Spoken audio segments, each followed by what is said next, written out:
우리나라 밖 사람들의 이야기와 우리나라 안에 있는 우리 사회 밖 사람들의 이야기를 하는 국제사회연구실 시간입니다. 북유럽연구소의 한수정 소장이 나와 계시고요. 안녕하세요. 경계인의 목소리 연구소의 박동찬 소장도 오셨습니다. 반갑습니다. 네. 나이 좀 먹기 전까지는요. 노무사가 뭐 하는 직업인지도 모릅니다. 무슨 직업이지? 이름만 봐서는 알 수가 없습니다. 네. 그리고 내가 일을 못했는데 잘려봐야 노무사를 찾게 됩니다. 그제서야. 네. 근데 노무사는 이름만 보면 노동자의 편일 것 같지만 노동자를 때려잡아야 하는 사람도 노무사가 필요합니다. 그래서 세상에는 양쪽 노무사가 다 있습니다. 네.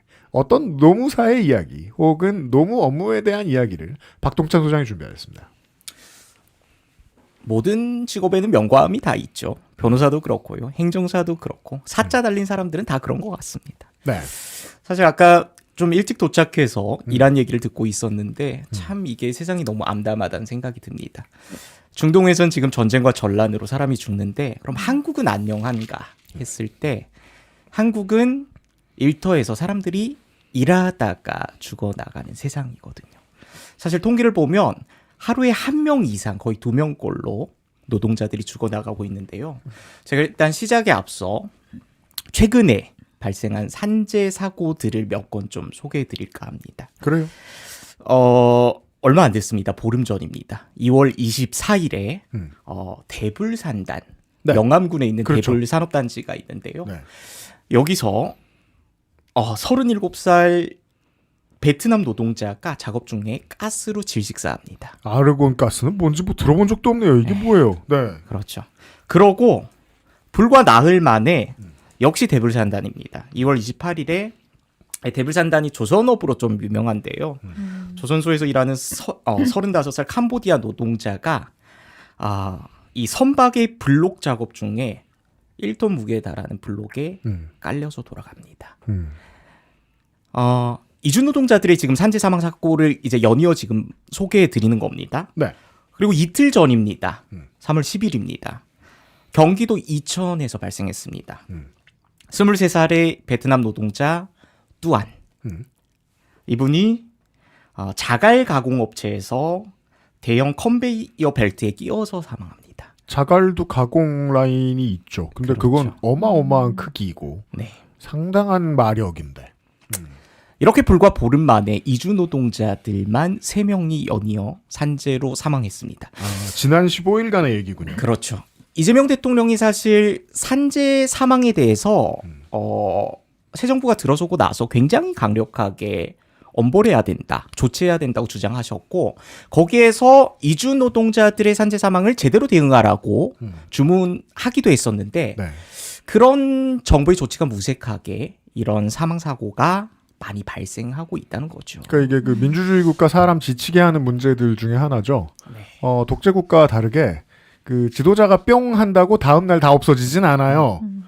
혹은 보통은 그 반대로 적용되는 경우가 훨씬 많은데 이 문제에 관심이 있는 지도자가 알아봐라라고 얘기하면 그때부터 관과 언론이 들러붙기 때문에 숨겨져 있던 사고가 더 많이 드러나게 됩니다.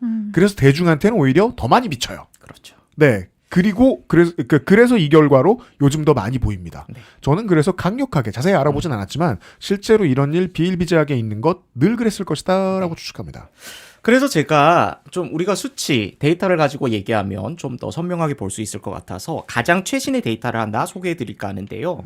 이게 고용노동부가 분기별로 산재 사망 사고자 수를 통계해서 이제 발표합니다.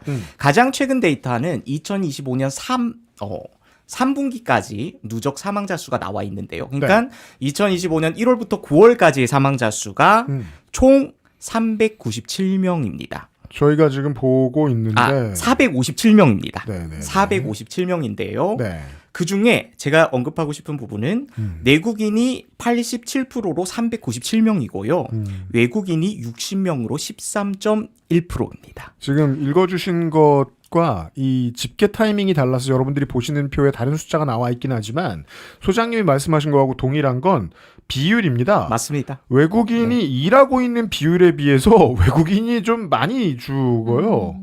정확히 짚으셨습니다. 예. 제가 사실 요거는 지금 제가 인포그래픽을 못 하다 보니까 우리 뉴스핌에서 만든 이걸 이용해 왔는데 네. 예.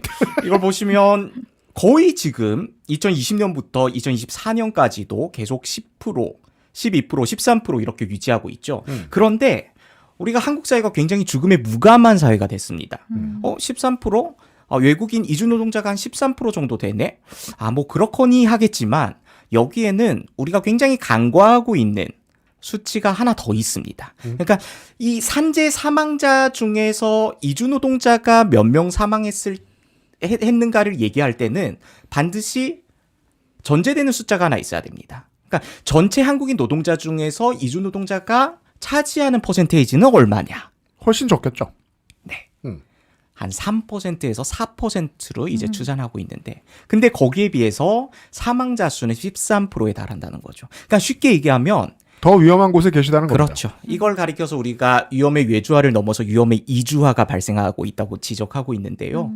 쉽게 얘기하면 이주 노동자들이 내국인 노동자에 비해서 3배 이상 쉽게 사고 발생하고 쉽게 일터에서 죽어 나간다는 슬픈 현실입니다. 그러니까 그게 소개인데 오늘 얘기해 주실 것은 안산 주변에서 외국인 분들 임금체불 진정 같은 걸 대리해 주시던 분을 노무사회가 고발한 사건이에요. 맞습니다. 이게 뭔 얘기? 네네. 간단하게 이제 설명해 바로 주실래요? 이제 본론으로 들어갈 텐데 이런 산재 사고가 많다는 것을 이해해야 이게 이 본론을 이해하는데 좀 도움이 될 것 같아서 제가 데이터를 말씀드렸고. 저도 네. 그럼 잠깐 얘기해도 돼요? 이게 고용노동부에서 주신 자료 여기 보면 어느 회사에서 몇 명 이렇게는 안 나오죠. 그냥 나옵니다. 나와요? 홈페이지에 들어가면 아, 나옵니다. 예. 왜요? 이게 저번에 그 모델 만들다 보니까 우리나라보다 북유럽이 산업재해의 숫자가 더 많은 거예요. 이걸 보통 뭐 인구 10만 명당 몇 명 이런 식으로 통계를 내거든요. 그래서 이거는 이제 산업재해로 인정하는 그 범위가 넓은 다른 것. 거죠. 여기는 맞습니다. 네. 혹은 정확합니다. 조사 역량이 더 높은 것이죠. 뭐 그럴 수도 그러고 피해자가 어쨌든 더 많다는 건 좋을 수도 있어요. 이건 산재로 사망했다고 공식적으로 승인을 받은 사망입니다. 그러니까 이거보다 훨씬 많은 숫자일 네. 수가 있어요. 그러니까 뭐 기업에서 그죠. 뭐 무슨 조사를 진행하든지 그러면 거기서 빠지는 경우들이 맞습니다. 있거든요. 여러분들 뭐 다 까먹으셨겠지만은 10년 전에 박근혜 정부의 노동부에서는 산재 신고 가라로 하지 말라는 캠페인도 했습니다. 산재 신고 하지 말라는 캠페인이죠, 사실상. 우리나라 그러니까. 네. 아무튼 그래서 어쨌든 이렇게 산재 사망도 많고 또 산재 외에도 임금체불도 많고 또 인권 침해도 많다 보니까 이렇게 이주 노동자들을 조력하는 비영리 단체, 시민 단체들이 제법 많습니다. 그래서 오늘 소개해드릴 단체는 지구인의 정류장이라는 단체인데요. 여기가 한국 공인 노무사회로부터 고발 조치 당했습니다. 정확히 얘기하면 여기 지금 17년째 대표로 활동하고 있는 김희찬 대표님이 고발을 당했습니다. 한국 공인 노무사회면 그냥 조그만한 데가 아니고 진짜 큰 데인데 변협 같은 건데 그렇죠. 여기가 왜 했다는 건가요? 고발을. 그런 겁니다. 이 지구인의 정류장이 안산 일대 이주 노동자들이 정말 많죠. 여기를 기반으로 활동을 하고 있는데 이 김희찬 대표가 이주 노동자들의 임금 체불 진정 등을 대리했다는 이유로 고발을 했습니다. 왜요? 자기들하고 상관도 없는데. 근데 노무사법이라든가 이제 이 법에 보면 변호사 네네. 아닌 사람이 변호사하고 다녔다 뭐 이런 거 같은 거요. 그렇죠. 같은 맥락이죠. 법률 대리해줬다 상담해줬다 이런 거. 네네. 공인노무사법 제27조에 보면 공인노무사가 아닌 사람이 사실 사건을 대리 진행하면 안 되게끔 되어 있긴 합니다. 근데 네. 문제는 뭐냐? 이거는 우리 김희찬 대표님이 뭔가 수수료를 받고 금전을 받고 그렇게 도와준 게 아니라 돈도 안 받으셨어요? 당연하죠. 비영리 단체지 않습니까? 그럼 돈도 안 받고 했는데 뭐가 문제야? 그러니까요. 그러니까 자기들 노동을 공짜로 끌어내렸다 이런 소린가? 그러면은 외국인 손님들도 지들이 받든가. 관심 밖의 영역이죠. 예, 돈이 안 되니까. 근데 어쨌든 돈 한 푼 받지도 않고 그렇게 꾸준히 조력을 해줬는데 그리고 사실 변호사법이라든가 공인노무사법에서 금품이나 이익을 받고 법률 사무를 업으로 하는 경우는 처벌하게끔 되어 있습니다. 근데 아까 말씀드린 것처럼 이거는 아무런 금품 대가도 없었고 그냥 마음에 우러나오는 그리고 본인의 그동안의 어떠한 활동의 업으로서 꾸준히 이 이중노동자들 맞아요. 조력했었는데 그러네요. 법적으로도 좀 억진 게 너무 억지죠. 예를 들어 그 재판을 많이 소송을 진행해 본 변호사 사무실의 사무장님 같은 사람들 주변 사람들한테 법적인 도움 말씀 많이 해줘요. 상담 많이 해주고 그리고 돈 안 받잖아요. 같이 밥 먹을 때 얘기해 준다거나 그럼 법적으로 어긋날 게 없어서 고발 못 하거든요. 그렇죠. 공짜로 하면 이게 이상한데. 그리고 어쨌든 이게 아주 최근에 뉴스로 이제 공론화가 됐었고 사건 자체 고발은 작년에 했다고 합니다. 근데 아주 발칵 뒤집혔죠. 그래서 공인노무사회 측의 어떠한 입장을 들어보려고 한번 기자가 연락했더니 노무사 업역 보호를 위해 고발했다고 주장합니다. 그러니까 네. 본업은 밥그릇 지키지죠. 쉽게 얘기하면. 이런 데서 이제 주목되는 점은 이런 전문가들의 단체가 누군가를 갑자기 고발을 합니다. 고소를 합니다. 근데 그 사람이 해온 일은 쭉 해온 일이에요, 그동안. 그러면 당장 중요한 일, 당장 시급한 일이 아니라면 본보기를 보여주려고 한 걸 거예요. 근데 본보기를 보여주려고 했으면 옛날에 했어도 되는데 그것도 옛날에 했어도 되는데 지금 하는 이유는 보통은 회장님이 바뀌어서 사업 전시하려고 하는 거거든요. 근데요, 이게 네. 회장님 얘기를 하니까 지금 현임 공인노무사회 회장을 언급하지 않을 수가 없습니다. 근데 이분을 언급하면 이분이 좀 억울해할 수도 있어요. 왜냐하면 고발 조치는 사실 전임 회장 때 이루어졌거든요. 그래요. 그럼에도 불구하고 사실 이게 비합리적인 일이라는 걸 인지한다면 얼마든지 취하할 수도 있는 거잖아요. 근데 그러지 않았다는 것은 지금의 회장도 문제가 있다. 그 회장이 누구냐? 여러분들이 잘 알고 있는 네. 잘 알고 있을 수 있는 인물입니다. 네. 자, 발음이 중요합니다. 이완용입니다. 이완영 의원님.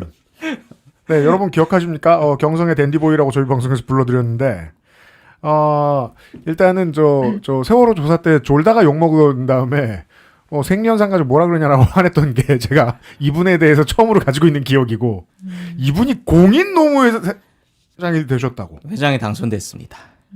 네. 아이고, 그죠? 18원 후원금 많이 받은 걸로도 잘 알려진 분이에요. 이건 무슨 사건이었냐면 이건 사실 이분의 최대 업적은 그거였죠. 최순실 국정노공단 사태 때 그때 청문회 때 이분이 새누리당 간사를 맡았습니다. 그렇습니다. 청문회 위원이었어요. 네. 근데 간사를 맡으면서 조사는 하지 않고 우리 재벌 총수들 피곤하니까 빨리 귀가하게끔 조퇴시키자라고 제안을 했던. 그죠. 그런 질문은 거의 안 하고. 그렇죠. 네, 총수들 졸리다. 집에 보내주자. 이런 얘기 하셨어요. 네. 그렇게 방해를 놓다 보니까 지금 이 기사에 보이시는 것처럼 이것도 발음이 중요합니다. 18원 후원금. 18원 후원금이 쏟아져서 이제 맞아요. 간사직을 사퇴했던 그런 거의 화려한 이력을 갖고 있는 분입니다. 18원 후원금의 시조들 중 한 분입니다. 이분이. 네. 이런 분이 소속돼 있는 곳이 이제는 이런 분을 회장으로 모시고 있는 곳이 이제는 공인노무사회가 됐고 그리고요. 그리고 어쨌든 지금 이 사건은 진행 중이고요. 며칠 전에 이주인권 단체를 비롯해서 단시간에 수백 명의 시민들이 연명해서 이러한 부당한 조치에 대해서 항의하는 그러한 선언을 발표하기도 했습니다. 네, 편들어 줄 때죠. 네. 근데 어쨌든 저희가 노무사라고 나쁜 사람들만 있는 건 아니지 않습니까? 명함이 있고요. 좋은 노무사 많다고요. 아유, 그럼요. 또 이주 노동자들을 위해서 정말 열심히 일하는 노무사들도 있곤 한데요. 대표적인 게 우리가 뭐 변협하면 또 그 뭐 대척점이라고 할 수는 없지만 민변이라고 우리 잘 알고 있지 않습니까? 네. 민주사회를 위한 변호사 모임 그런 노무사 협회도 있어요? 있습니다.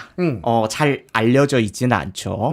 노노모라고 줄여서 노노모라고 합니다. 네. 노동인권 실현을 위한 노무사 모임이란 게 있습니다.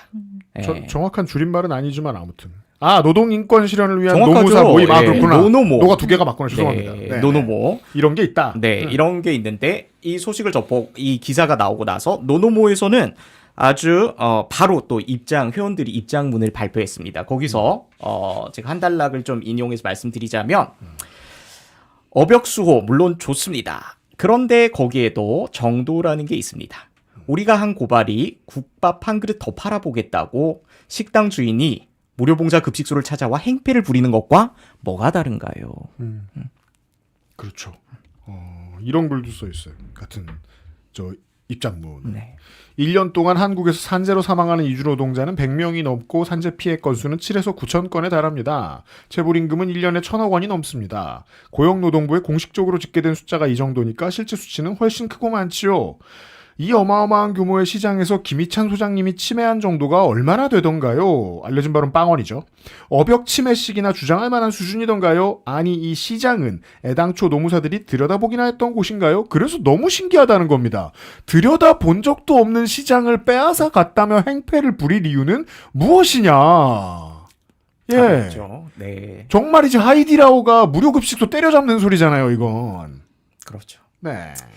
어쨌든 지구인의 정류장에 대해서 제가 언급한 김에 좀 더 말씀을 드리고 싶은데요. 끝으로. 네. 아까 말씀드렸다시피 김희찬 우리 소장님 대표님은 지금 17년째 제가 정확히 알고 친분이 있고 제가 그래요? 직접 여쭤보지는 못했지만 거의 최저임금을 받고 이렇게 캄보디아 노동자들을 조력하는 일들을 하고 있고요. 근데 안타깝게도 이 이주인권 단체들이 사실 한국 시민사회에서도 별로 알려져 있지는 않습니다. 그렇죠. 그래서 이 단체가 정말 많은 이주 노동자들을 조력하고 임금체불 진정도 도와주고 어쨌든 언어 의사소통이 어렵다 보니까 김희찬 대표님이 다 발로 뛰시는데 지금 후원금을 먹고 사는 이 비영리 단체 입장에서는 지금 이 내국인 후원자 정기 후원자가 채 100명이 안 됩니다. 지금 50명으로 이렇게 17년을 근근히 유지했다는 거죠. 네. 그래서 참 이 지구인의 정류장 여러분들 관심 가져주시고 이런 또 많이 단체가 있다. 응원해 네, 보여주세요, 주셨으면 이거. 너무 네, 좋겠습니다. 정기 후원을 네. 찾고 있다. 네. 네. 그리고 정기 후원의 여건이 안 되신다면 여기서 또 한 가지 깨알 같은 정보. 여러분 이주 노동자에 대한 이러한 혐오와 차별이 정말 만연해 있죠. 근데 유엔에서 인종차별 철폐의 날이란 걸 정해서 매년 기념하고 있거든요. 그게 바로 다음 주로 지금 다가왔습니다. 3월 21일이 유엔에서 정한 세계 인종차별 철폐의 날인데요. 매년 이 이주 노동자 당사자들, 이주민 당사자들이 광장에 모여서 자신들의 어떠한 목소리를 내는 그러한 기념 집회를 가지고 나는데 올해도 어김없이 3월 15일 오후 2시 보신각 앞에서 집회가 열리니까 또 많이 현장에 찾아가서 응원해 주시면 대단히 고맙겠습니다. 네. 인종차별 철폐의 날이 원래 그 다음 주인데 자리 안 뺏으려고 일부러 그 전주에 하시나 봐요. 일요일에 일단 이주 노동자들이 가장 많이 모일 수 있고요. 그리고 네. 뭐 시간이 지난 다음에 기념하는 것보다는 차라리 한 주 앞당겨서 하는 게 낫다는 의견이 많아서 3월 사실 15일이 됐습니다. 가면 뭐 따뜻한 날이고 어차피 꽃놀이 하러 시내에 나가시기도 하거니와. 그렇죠. 아까 우리 저 박용식 앵커하고 기초평론가하고도 얘기를 했는데 시민들이 무서운 줄 알아야 외신 보도에도 그 인류애를 함부로 배반하는 기사를 못 쓰거든요. 예. 이런 집회에 나가는 사람들이 많다는 걸 좀 보여줄 필요가 있습니다. 예. 장기적 프로젝트예요. 그렇습니다. 소개해주신 그 단체는 안산의 맛집 많은 다문화거리 끄트머리에 있네요. 그렇습니다. 네. 중앙역에 자주 가시는 분들은 들러보실 수도 있습니다. 이런 얘기를 했고요. 용케도 아무것도 안 먹고 기다리신 하수정 소장이 제가 안 드렸어요. 자, 여기 있습니다. 뭐야 그걸? 자, 오늘은 제가 준비했습니다. 유기농 귤은 아니고요. 내 거 있어요? 드시겠습니까? 거기 두세요. 소장님이 야심이 많으시더라고요. 깜짝이야. 저는 어제 사실 저 어디서 났어? 한라봉이 왔는데 일부러 안 들고 왔거든요. 한라봉은 어디서 막 와요? 아니, 자동으로 제가 와요? 그 네. 방송 끝나고 나서 그 댓글 모니터링을 좀 했는데 다들 반응이 뜨겁습니다. 본격적인 좋은 먹방을 일입니까? 시작한다고 아주 응원의 댓글들이 수두룩이 달렸습니다. 저 본질에 집중하려고 저 일부러 안 들고 왔습니다. 귤 연구실이 아닙니다. 자, 짜증나는 뉴스를 볼 때 짜증나는 상식이 필요할 때가 있습니다. 이런 것도 하수정 소장님 전공이에요. 네. 네, 오늘은 지난 2월 28일 미국과 이스라엘의 공동 군사작전을 통해서 이스라엘 군이 이란 테헤란 근처에 발사한 미사일 공습으로 이란 최고 지도자 아야톨라 알리 하메네이가 암살당했죠. 네. 그때 86세였습니다. 그리고 1989년부터 36년 동안 이란을 최고 지도자로 이끌어왔죠. 그러니까 굉장히 상징성이 있는 인물이죠. 그래서 이제 순위파의 사람들은 그렇게 얘기를 한다는 거예요. 이란 때문에 늘 불편하고 국제 정세가 불안하다라고 생각하는 순위파의 동네 사람들은 아니 천수를 다 누렸는데 지금 죽이면 뭐해? 라면서 미국한테 성질을 내고 있다는 거예요. 왜냐하면 순위파 사람들도 시아파에서 순교가 어떤 의미인지 아니까. 천수를 오히려. 다 살게 한 주제에 순교까지 하게 해줘? 네. 그리고 이거는 그냥 상식으로 제가 아야톨라가 무슨 뜻인지 궁금했거든요. 그랬더니 아야트가 증표라는 뜻이래요. 증거. 사인. 네. 그다음에 알라, 아야탈라. 그래서 아야톨라라고. 아야트 오 알라군요. 그렇죠. 네. 그러면 신의 증표. 그렇죠. 신의 징표라는 뜻이라고 합니다. 당일 현지 아침 시간으로 8시 10분에 미사일 7발이 수도 테헤란 북쪽에 있는 셰미란 대통령 군과 하메네이의 거주지, 집무실 이쪽으로 발사가 됐는데요. 미국에서는 이스라엘과 함께 하메네이의 위치와 이동 패턴을 수개월째 추적을 해왔대요. 네. 그래서 암살 당일에는 하메네이가 참석하는 고위 관리 회의가 열릴 것이라는 정보를 입수했고, 그래서 그 회의 시간에 공습을 감행해서 사실은 다른 사람들도 같이 사망을 했죠. 그래서 혹시 몰라서 인근의 대통령궁 집무실에도 동시 타격을 했다고 합니다. 그렇습니다. 제가 이 기사를 읽고 나서 아까 얘기해서 죄송한데 정말 짜증났던 건 게 이 정도로 할 수 있는 사람들은 실수로 초등학교를 타격할 수 없습니다. 그런 생각을 더 하게 됐었어요.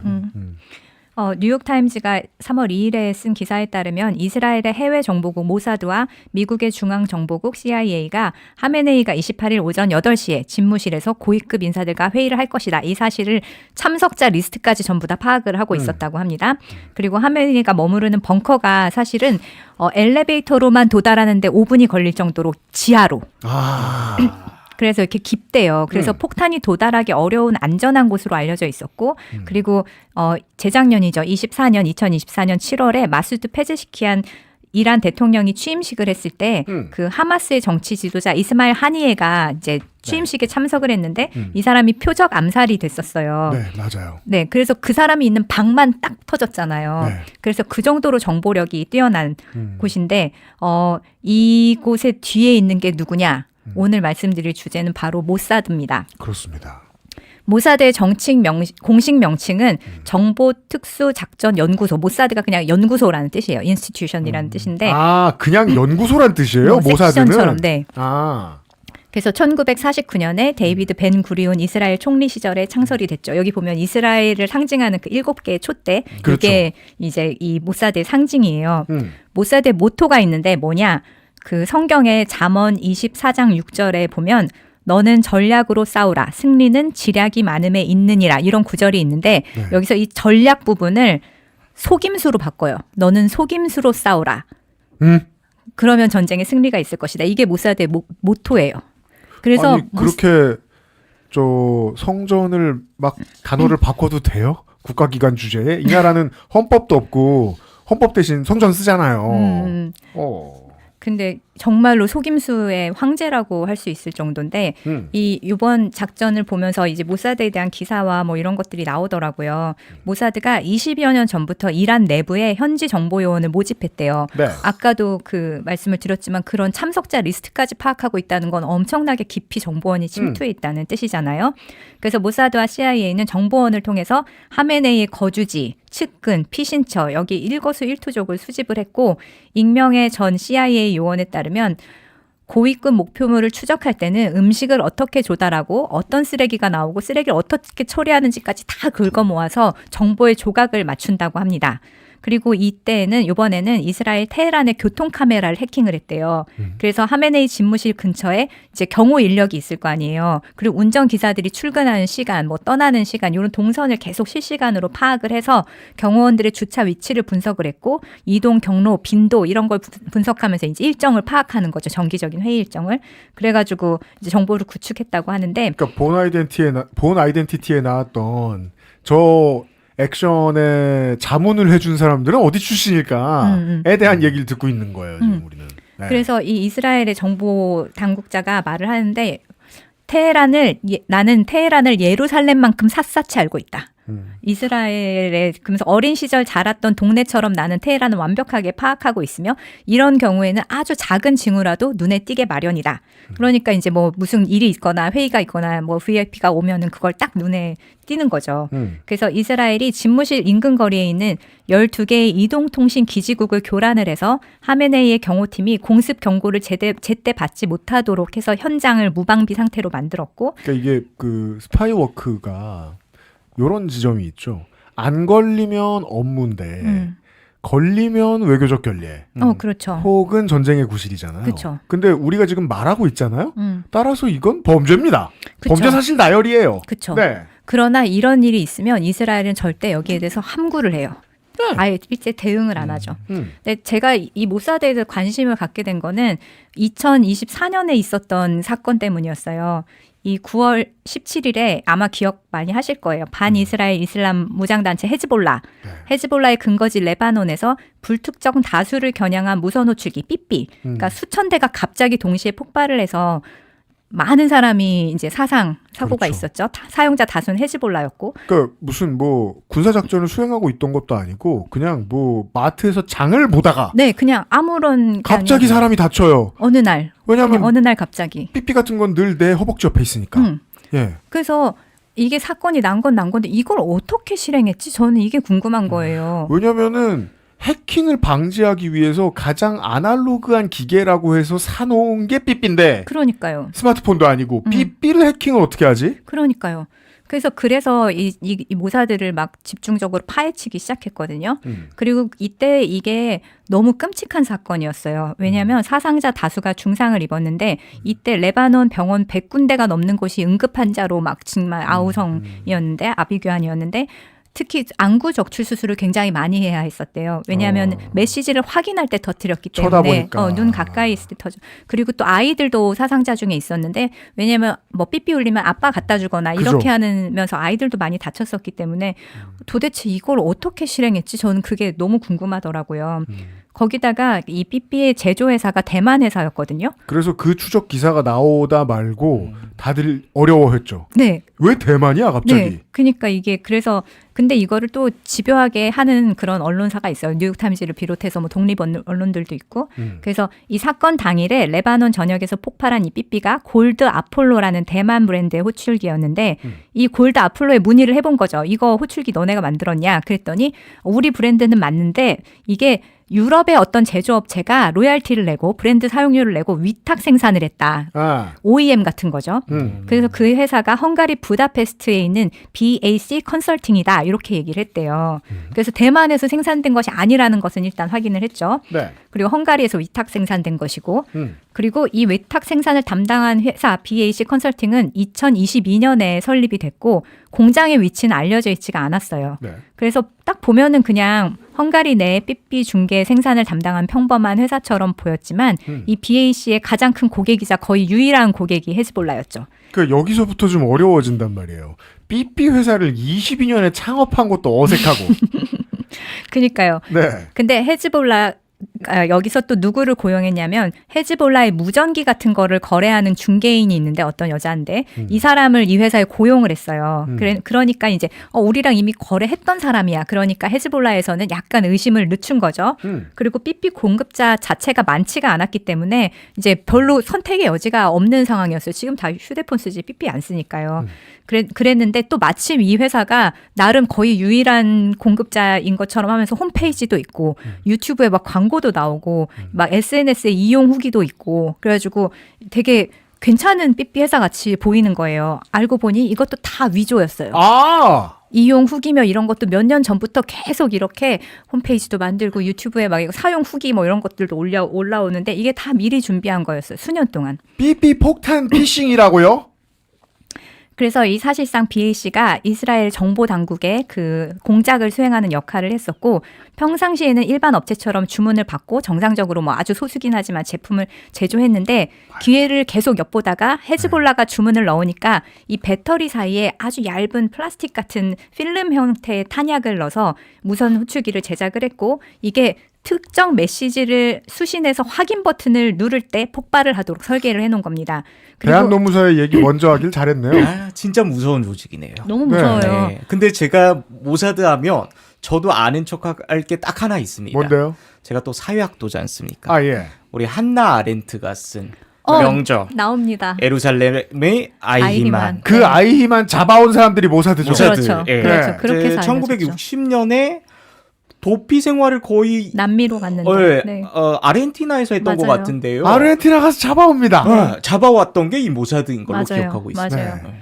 그 지구 끝까지라도 쫓아가서 복수를 하는 조직이죠, 모사드는. 이 그렇습니다. 뭐 아이만 말고도 몇 명 더 있는데 거기까지만 보면 멋있는데 이제는 이런 짓을 하고 다녀요. 너무 무섭죠. 그 능력을 가지고. 너무 무섭죠. 네. 거기다가 이 사람들이 얼마나 잔인하냐면 이 메시지를 확인할 때 이 시간을 계산해 보니까 보통 삐삐가 울리고 메시지를 들고 이렇게 보는 시간이 6초가 걸린대요. 6초 뒤에 터지겠군요. 그렇죠. 정확하게 6초 뒤에 폭발하도록 설계를 했습니다. 그래서 이 뉴욕타임즈에 따르면 해외에서 활동하는 이스라엘 정보조직 모사드 요원들이 위탁 생산 기업 직원으로 변신을 해서 호출기를 팔았고 이야. 2022년 여름 즈음부터 레바논에 수출을 하기 시작했고요. 폭발이 있은 이후에는 홈페이지, 사무실 전부 다 폐쇄하고 연락 두절이 되고 딱 사라져 버렸어요. 이스라엘은 이 관련설에 대해서 부인도 인정도 안 하고 있습니다. 근데 또 궁금하죠. 휴대전화가 있는데 왜 삐삐를 써? 근데 이게 그 이유가 있었어요. 그렇죠. 이것도 이스라엘 그 모사드의 설계라고 하는데 네. 위치 추적을 피하기 위해서였습니다. 왜냐하면 이 모사드한테는 휴대전화를 해킹하는 게 너무 쉬운 일인 거예요. 그래서 헤즈볼라 간부들의 전화기를 차례차례 위치 추적을 해서 해킹을 해서 이게 GPS로 이제 핸드폰을 쓰니까 그래서 이걸 도청을 해가지고 그 위치 추적을 해서 헤즈볼라 지도부가 갑자기 한 명씩 죽었어요. 이 사람들을 테러를 한 거죠. 그러니까 휴대전화가 막 폭발하기도 하고 그러니까 이 GPS로 동선이 파악이 되니까 안 되겠다. 그래서 헤즈볼라 지도부가 2024년 2월에 이제 위치 추적 때문에 휴대폰 전면 금지. 너네 이제 대안으로 호출기를 쓰자. 이렇게 해서 레바논의 수출량이 이제 급증을 하게 된 거예요. 그리고 그런 일이 있다는 걸 모사드가 모를 리가 없고. 네, 그렇죠. 이 핸드폰으로 이 사람들을 살해해 나간 것도 모사드의 공작이었으니까요. 그러면 삐삐를 해킹하겠거니 이렇게 생각했는데 아예 삐삐 공장을 차렸다. 네. 그래서 폭발 몇 주 전에 사실은 이 헤즈볼라 내에서 이 삐삐도 그런 거 아니야? 이런 의심의 목소리가 있었대요. 그러니까 이제 저는 이 신박함에 놀라는 것이 아니라 비인간성이 똑똑해지면 어디까지 갈 것인가를 보여주는 조직이거든요. 맞아요. 지난주에도 우리 쿠팡 얘기도 했었지만 못된 사람이 똑똑하면 그게 여기 차원을 모사드예요. 넘는 네. 그럼 요 모사드 요원들은 이스라엘 정예부대고 최고의 엘리트들이죠. 그러니까 심지어 이제 범죄 그 수사 관련해서 뭐 예를 들면 텔레그램이나 아니면은 아이폰이나 이런 대표적인 이제 보안을 잘 피해 다니는 것들 누가 먼저 뚫냐? 그럼 언제나 이스라엘이거든요. 그렇죠. 예. 그리고 그 기술을 가지고 이런 짓을 하고 있다. 그렇죠. 그래서 이게 이제 헤즈볼라 안에서 이런 문제 제기가 있으니까 이 네타냐후가 이거 우리가 거의 10년 동안 준비했는데 지금 놓치면 안 된다. 이거 발각되면 안 된다. 그래서 지금 해라. 이렇게 개시 명령을 내렸었다고 해요.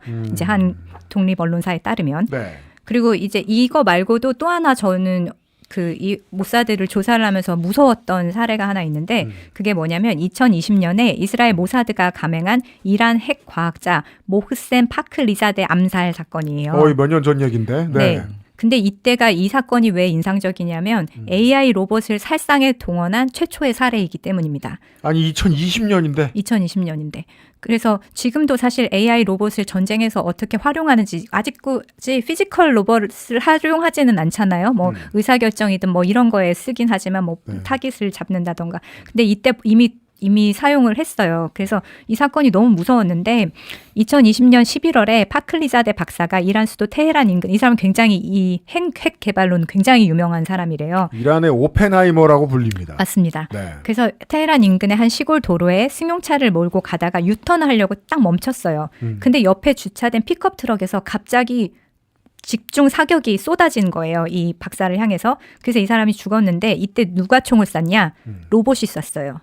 아니 시골길에서 유턴할 걸 어떻게 알고 로봇이 대기를 하고 있나? 이미 암살 작전이 실행되기 1년 전부터 이스라엘 정부기관 모사드가 이 파클리자데 박사가 이 길을 자주 왜냐하면 어머니가 사는 동네래요 거기가. 아 맞다. 동네 파악 잘하죠 이 사람들. 그래서 이 길을 자주 지난다는 사실을 이제 파악을 하고 사건 발생 전에 이스라엘이 개발한 첨단 AI 로봇 기관총을 설치한 트럭을 길에다 배치를 해놨습니다. 이걸 어떻게 이란 한복판까지 갖다 놓아놨을까? 그리고 이 로봇에는 카메라가 설치돼 있어서 이 도로를 지나는 사람들의 얼굴을 인식해요. 그래서 그 얼굴이 미리 지정된 목표물과 일치하면 수천 킬로미터 이상 떨어진 곳에서 원격 조정을 해서 타깃이 사정거리 안에 왔다. 이게 이제 알림이 오는 거예요. 그러면 원격으로 공격 허가하면 살인 명령을 내리는 거죠. 그러면 로봇이 자동으로 목표물을 조준을 하고 방아쇠를 타타타타타 당깁니다. 뭐 요즘이야 뭐 스타링크가 좀 일반화돼 있으니까 전 세계 어딜 가서도 비상시에 인터넷을 활용할 수 있다는 사실을 현대인들이 알고 있지만 2020년만 해도 그런 거 있는지 잘 모르거든요. 사실 요즘 로봇 하면 또 중국이지 않습니까? 어, 중국의 무섭죠. 로봇 산업이 굴기하고 있다는 얘기가 계속 나오면서 댓글들 달리는 거 보면 이 로봇들이 나중에 전쟁에 투입되면 어떻게 될까 네, 많이 네. 우려들 하는데 이스라엘은 이미 2020년에 이미 네. 처음으로 이제 투입을 했다는 네. 얘기네요. 걔네들은 아직까지 태극권밖에 안 했습니다. 네, 그렇죠. 근데 여기는 정말로 이 암살 당일에 파클리자데 박사가 가족하고 검은색 승용차를 타고 트럭 앞을 지나갔고 로봇의 기관총이 박사의 얼굴을 인식해서 조종자에게 알렸고 허가가 내려지자 사격을 개시했는데 처음 몇 발은 그렇게 치명상이 아니었는지 이제 박사가 차에서 내려서 몸을 차 뒤로 숨겨요. 그러니까 AI 로봇이 박사의 움직임을 따라서 재조준을 해서 발사를 합니다. 그래서 시체를 확인해 보니까 혁명 수비대가 확인을 했는데 총 15발의 총알이 발사됐고 그중에 13발이 명중을 했고 사실 바로 옆자리에 박사 아내가 앉아 있었거든요. 한 발도 맞지 않았어요. 그러니까 그만큼 정확하게 조준해서 쏠 수 있다는 뜻이에요. 그래서 이제 파크리자데 박사가 더 이상 움직임이 없으니까 사망한 게 확인이 됐잖아요. 네. 그러자 트럭은 자폭. 그래서 증거가 없이 딱 사라진 거죠. 근데 이 장면이 찍혀 있어요. 이 총을 쏘고 박사가 피하고 총을 맞고 이 장면이 CCTV에 찍혀 있어서 아직까지 남아 있는데 그리고 그 일을 행했다고 말할 수 없는 총이 들어있는 차량이 폭발하는 것까지. 그렇죠. 그래서 너무 무섭더라고요. 이런 치밀함. 물론 어떤 조직의 목표가 있으면 만약에 우리 뭐 국정원이 이 정도의 역량이 있다면 뭐 고마운 일이죠. 그렇지만 이게 방향을 어떻게 설정하고 어떤 일을 할 수 있는지를 생각하면 너무너무 무섭고 배울 만한 게 있다면 장기적으로 어떤 작전에 호흡을 가져간다는 거 이런 거는 배울 점이긴 한데 이 똑똑한 사람이 나쁜 마음을 먹으면 얼마나 잔인해질 수 있는지 그거를 지금 되게 여러 가지 일로 목격을 하게 되는 것 같아요. 이번 전쟁도 그렇고. 화요일에 송경호 박사하고 나눴던 AI 얘기가 그거였거든요. 클로드 코어크가 본의 아니게 이번 학살에 참여하게 됐다는 거 아닙니까? 예. 엔트로픽 측은 우린 안 할 거라고 얘기했지만 그냥 우리 물건 사다 쓴 거예요. 그쵸. 국방부가. 그렇게 해서 실제로 플랜도 짜주고 조언도 해주고 시켰단 말이에요.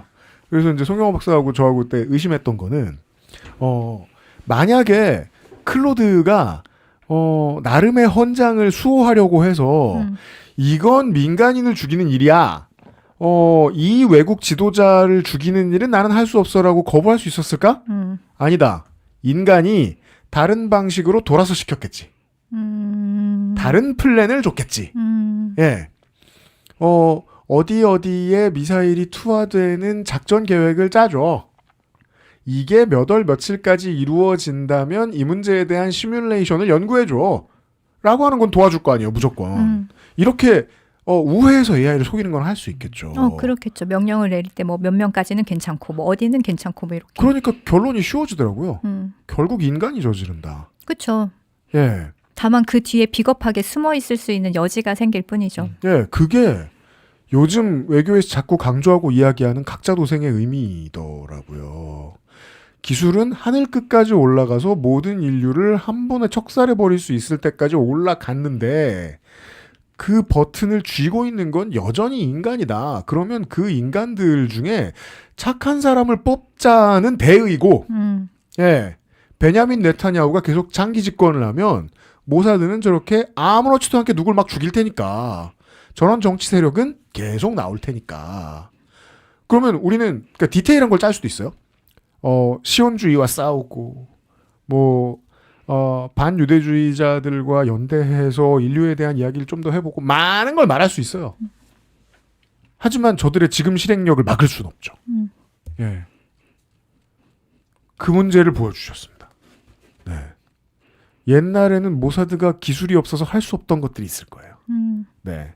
지금은 이제 할 수 있고 언제나 제일 먼저 한다. 이 양반들은. 네. 무섭네요. 이 파워를 손에 쥐고 내려놓고 싶을까? 베냐민 네타냐후가 예. 그렇게 생각할 수밖에 없습니다. 모두가 예측하거든요. 베냐민 네타냐후는 지금 집권에서 내려오면 바로 감옥입니다. 그렇죠. 예. 법원이 이를 갈고 있습니다. 툭하면 법원 권한 깎아내려는 법안 개정을 자꾸 하려고 들고. 그러니까 법원이 사실상의 진보정당 역할 같은 걸 수행해주고 있거든요. 이스라엘에서는. 내려오면 죽어요. 이 사람은. 내려오기 싫어서 매일같이 누굴 죽여야 돼요. 그 일을 할 것이다. 네. 그래서 이제 그 일부 뭐 시민단체나 전국 그러니까 전 세계적인 진보정당의 연대체 같은 경우에는 그러니까 이제 AI의 사용을 아예 막아야 된다라는 원리주의를 보여주는데 저는 그것도 속편한 얘기라고 생각하거든요. 가서 막아보시든가 지금. 예. 그냥 현상을 인식하고 긴장하고 있자 정도가 할 수 있는 말이지. 모사도 보니까 그 생각이 안 들 수가 없습니다. 현실 감각이 딱 돌아오네요. 네. 그렇습니다. 이완용 의원이 모사드에 영향을 끼칠 수 없어서 다행입니다. 하지만 공인 노무사회의 횡포가 마음에 안 드시는 분들은 네. 아까 방송을 다시 돌아가 보시면은 시민단체에 후원을 하실 수가 있습니다. 아직 안 드셨죠? 네, 이제 저는 당분이 좀 필요합니다. 하수영 소장, 박동찬 소장 수고하셨습니다. 이번 주에도. 고맙습니다.